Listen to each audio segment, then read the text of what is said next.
ما در صحن یک میدان ورزشی قرار داریم که در شهر وحدت 25 کیلومتری پایتخت تاجیکستان قرار دارد و روز 27 ایونی سال 2017 در اینجا مردم تاجیکستان جشن روز وحدت ملی را استقبال خواهند کرد.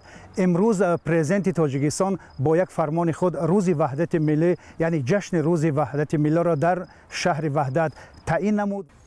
تا جشن روز وحدت ملی یک سال دیگر مانده است، ولی از حالا با ساخت ورزشگاه، سبزکاری زمین، بنیاد منبر و بالکن جای مهمانان اساسی ساخته می شوند.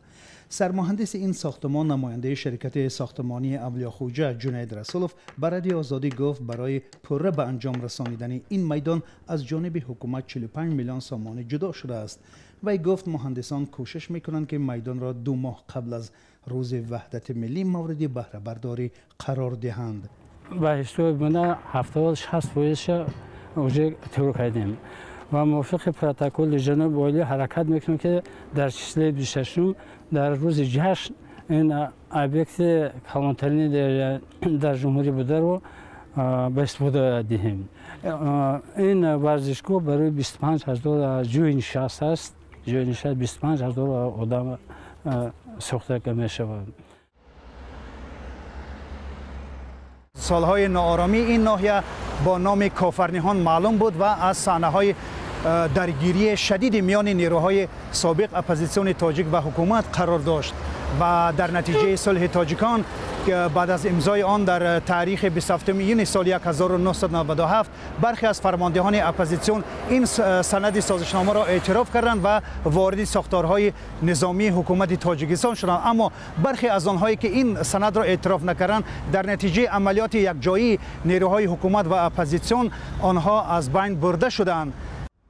ساکنان شهر وحدت میگویند صلح و آرامی را در این منطقه در بهای جان به دست آوردند و از جشن وحدت ملی در سال آینده استقبال خواهند کرد.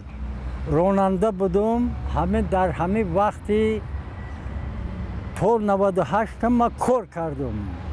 نه که مجاهدش میگفت که باری مرا بر میبردم اکو خیلی نشونم تیه نتیه قدشون نماز میخوندم.